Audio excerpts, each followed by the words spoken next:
sit down and really think about time travel movies, the emergence of new questions can yield entirely different reactions to them. Take Back to the Future. Marty goes back in time, screws up the past, but it results in a better future for him and his family. Good ending. But if you sit down and think about it, you start to realize how weird it would be for Marty's parents to slowly start to realize that as their son grows up, he starts to look exactly like this kid they met in high school. Even weirder that they choose to name their third kid after a boy the mom had a crush on. This sort of overthinking is what led me to look back on age swap movies with a new cynical lens. There are two main types of age swap movies: child trapped in an adult's body and adult trapped in a child's body. They're both weird for their own reasons. The way the switch happens is always uniquely insane, and there's a crazy number of examples for such a specific event. So let's start with child trapped in an adult's body. First up, Big. Okay, so in the movie that popularized this trope, we're introduced to 13-year-old Josh Baskin. He can't drive, he can't ride the big kid rides, he can't get the girl. All problems that will be solved if he was big. So, he goes to the Zoltar machine at the carnival and wishes to be big. As vague of a wish as it is, it actually comes true closely to how he intended, and he wakes up in the body of a grown man. Then, we get a scene that's a necessity for these movies. Character wakes up, lazily walks around their bedroom, looks in the mirror, and proceeds to freak out. He goes downstairs and traumatizes his mom, and then goes to middle school and traumatizes his best friend. He ends up getting a job at a toy company to support himself, and it's here that he meets his love interest, an executive at the company and 30-year-old woman, Susan. We get fun scenes of Josh writing ransom notes to his mother and getting to second base with a woman that's 17 years older than him, before he eventually wishes to become a child again and transforms in front of said woman. So for this movie, you don't have to dig very deep to be a little disturbed by an 8th grader sparking up a romance with a grown woman. It's probably an accurate guess of what the average 13-year-old boy would do in that position, but it doesn't aim to answer how Susan copes with learning that she just had a relationship with a 13-year-old. Another strange part of this movie comes from a part that never made it in. Maybe it's a Mandela effect, maybe it's lost media, but a lot of people seem to remember an original ending, where a new student named Susan shows up in Josh's middle school class. The assumption being that after being duped into dating a middle schooler in an adult's body, Susan wished to be a child, so that she, an adult woman, could date a middle schooler in a middle schooler's body. This might just be a legend, and hopefully it is, because the implications of it are incredibly creepy. But there's a ton of other examples of this trope, so maybe the creepy parts of this one are an isolated instance. Let's look at the same movie, but gender swapped. 13 going on 30 follows 13-year-old Jenna Rink. She looks awkward in her school photos, she's babied by her parents, and her crush and the popular girls at her school want nothing to do with her. All of these issues would be solved if she were 30. So she makes her wish while slamming her back against the closet shelves, causing them to shake and push the magic glitter out of the packet that her friend Matt bought for her, and she wakes up as a 30-year-old. She stumbles out of her bed, walks into the hallway into a mirror, and freaks out. But the weirdest part of her scenario is that she wakes up as a 30-year-old in 2004. Josh made his wish in 1988 and became an adult in 1988, but Jenna made her wish in 1987 and became a 30-year-old in 2004. So she has a whole separate uphill battle with the technology and fashion. Her situation also means that she's missed half her life. Will I make the decision to do what I need to do to fit in and be popular, or will I stay true to myself? And we get to see what happens when she has made the choice to be popular. Wishing and wanting to be something and getting that wish and then realizing, oh my God, like what, it's you climb up the ladder to try to get ahead and you're like, oh my God, I'm on the wrong ladder. She reconnects with her childhood best friend, and after less than 2 weeks of flirting, he cheats on his fiancée with her.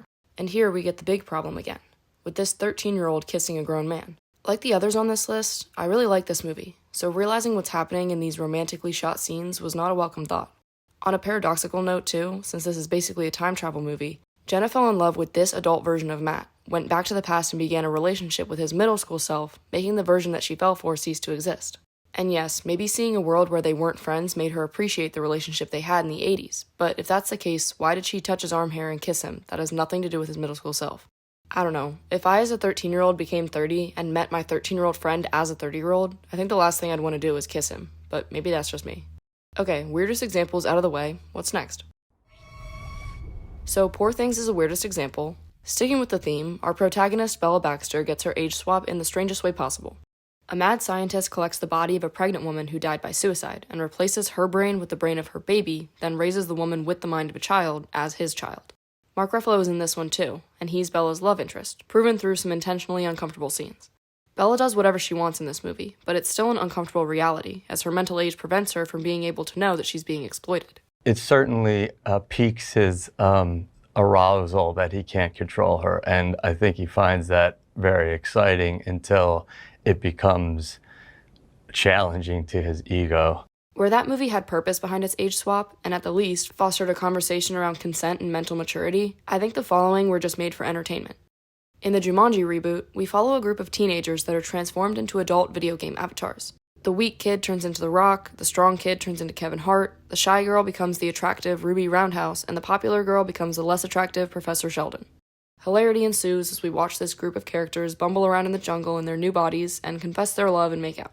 This makeout scene is meant to be gross and awkward because they're portraying teenagers, but I still can never get over, regardless of the fact that she's in an adult body, Martha's consciousness is a high school girl, and she's making out with The Rock. And by the end of the movie, Spencer and Martha end up starting a relationship, and they really go for it, in the bus line, in front of all their classmates. Shazam, like Jumanji, takes a hit at the child trapped in an adult body action movie. This is one of the only examples of this trope, where the switch is semi-intentional. 14-year-old Billy Batson is running away from bullies, gets transported to the Rock of Eternity, and accidentally becomes a superhero. Instead of the enjoying the fruits of adulthood scenes like the other movies, we get a figuring out the powers montage. And unlike the others in this trope, Billy controls his change, and he continues to keep transforming into the superhero Shazam. I'd like to purchase some of your finest beer, please. Surprisingly, Billy doesn't have any love interest in his movies, which is funny because it's one of the only examples where he could have one and it wouldn't be weird, since he could just date someone his own age while he was Billy and just not hang out with them while he was Shazam. The rest of the examples aren't action movies, just more general kids movies. Starting at the least recognizable, 2009's Opposite Day follows probably the most cliché reasoning and transformation. Sammy Benson doesn't like being treated like a kid, so he wishes on a shooting star that kids could rule the world. Again, like Big, this is an incredibly vague wish and could have created a completely different situation, but he pretty much got what he wanted. In this movie, all the kids in the world act like adults. They're working corporate jobs, driving cars, and raising kids, who happen to be their adult parents that act like toddlers. I think the most adorable kid you ever saw. It's a wild premise, made even stranger by the ending, where they try to stop one of their neglected friends who turned into a mad scientist. I think the weirdest aspect of this movie, besides the fact that 8-year-olds are married, comes from the fact that Sammy made this wish, and for some reason, him and his sister are the only people that don't change. He wished for kids to rule the world, and they're kids, but they stayed at their current mental age. This isn't the only movie with a wish that goes awry. In 16 Wishes, Abby Jensen is visited by an angel, or a fairy godmother, a woman with some undefined power set, on her 16th birthday. She gives her a matchbox and a box of candles, and when she lights and blows out the candle and wishes for something on her birthday list, it comes true. Eventually, Abby makes the wish to be treated like an adult, but the wish turns her into an adult.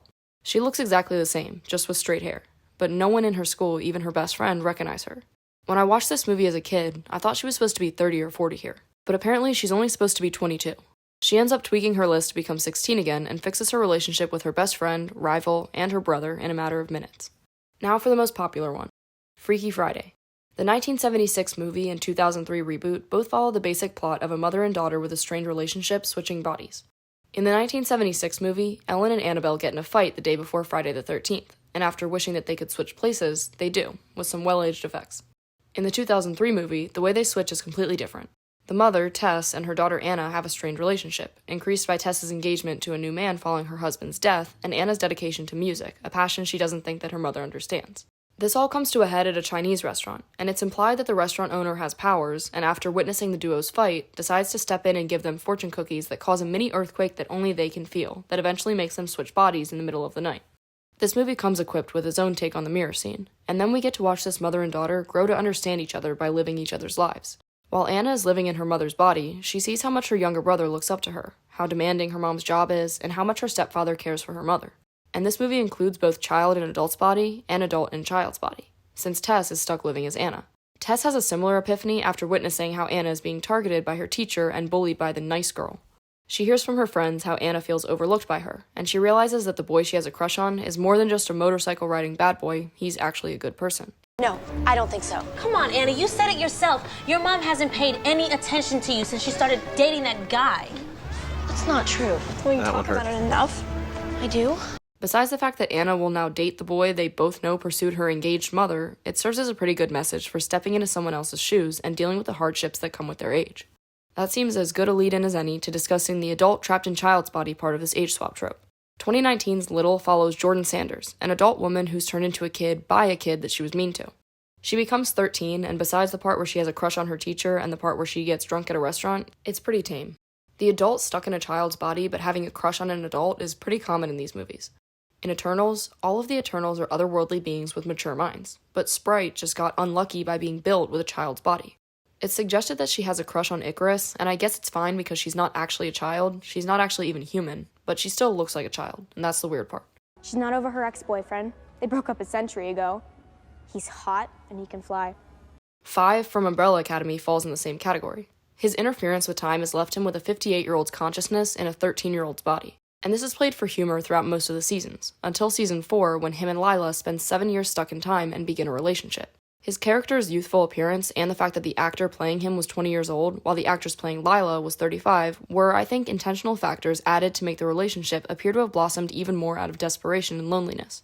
17 again follows an It's a Wonderful Life style plot, with Mike O'Donnell lamenting the fact that his girlfriend's high school pregnancy ruined his basketball career and eventually their marriage. Instead of George Bailey going back in time to a world where he never existed to see the value he's had on the people around him, Mike gets to become 17 again to get a redo, and in the process, hear from his wife and kids how horrible he's been to them. It gets addressed in the movie that his wife recognizes him, but honestly, this should dismantle the whole plot.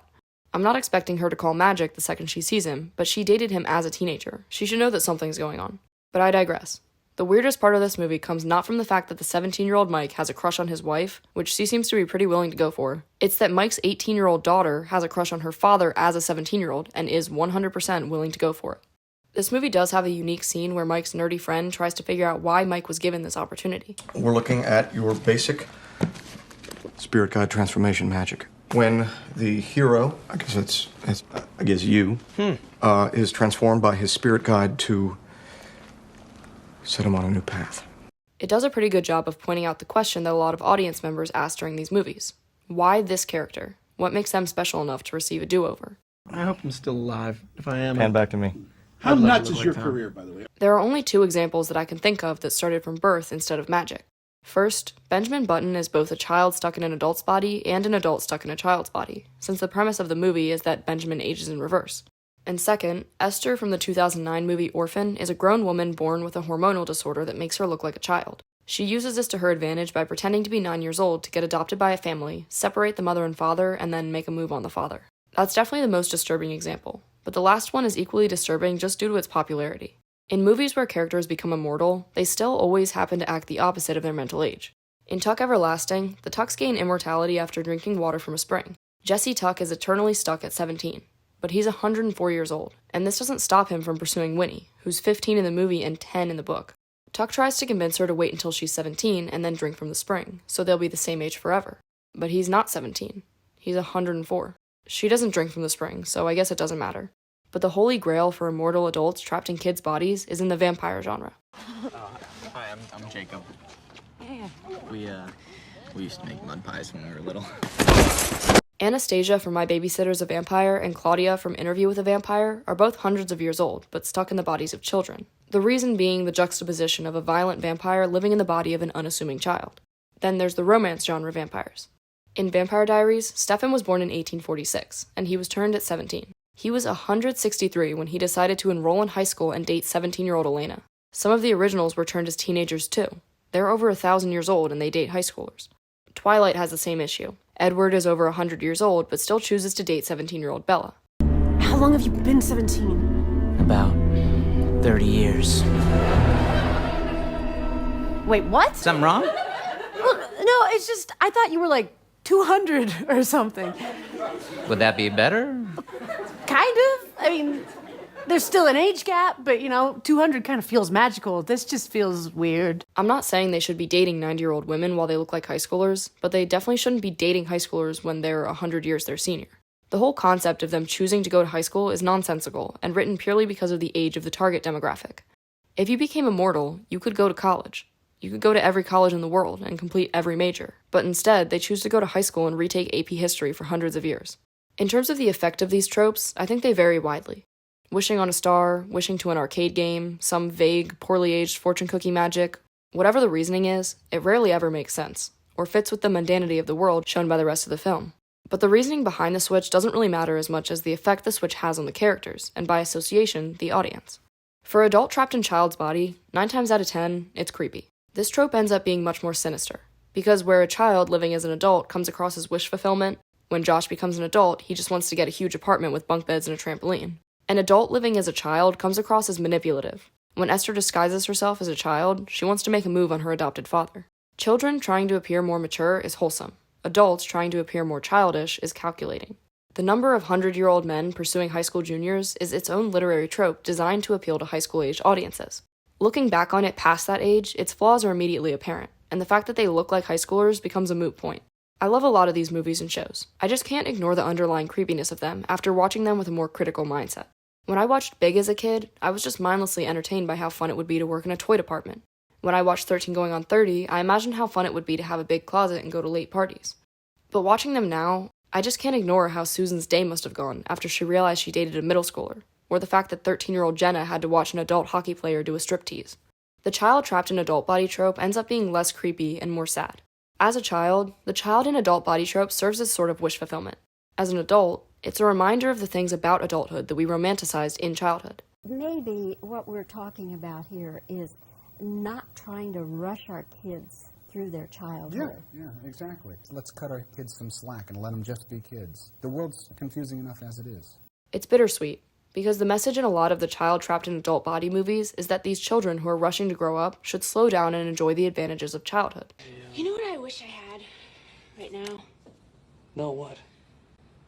Razzles. Want some razzles? Razzles are for kids. Exactly. It's also a very pro-child message.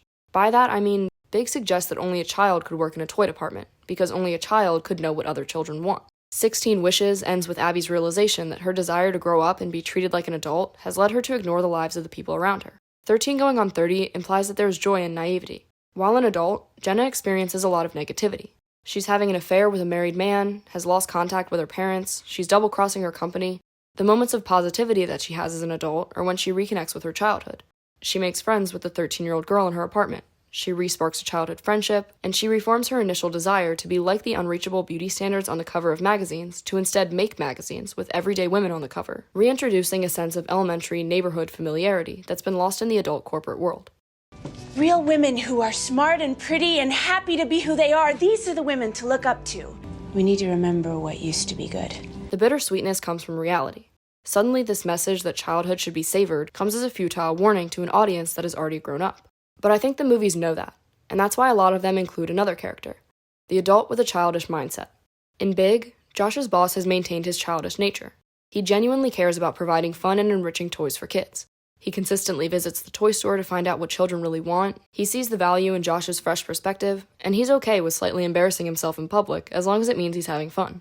In 13 Going on 30, Jenna's boss, Richard, is incredibly dedicated to the magazine. He's receptive to Jenna's redesign ideas, he's high energy, and he's quick to jump into the spontaneous thriller dance because it looks like fun. Nigel from Jumanji Welcome to the Jungle is an adult NPC that, like a child, is pretty consistently fascinated with the world around him, and excited even in the face of grave danger. Pepe from Freaky Friday is more than grown, having an adult daughter herself, but she still meddles in the customers' lives. To mend their broken dynamic, yes, but also just to entertain herself. This character is a reminder to the audience. Yes, childhood should be cherished, because adulthood can be scary. But if you're in adulthood, remember that it's possible to maintain pieces of your childish nature. So all in all, the message I take away from this trope is that one can learn about the benefits of immaturity by being forced to be mature. When you do mature and become an adult, you might need to walk a mile in someone else's shoes. But if their thigh size is too small, it's not the right fit. You shouldn't force yourself into full regression. But in keeping important pieces of adolescence and adulthood, you get the best of both worlds.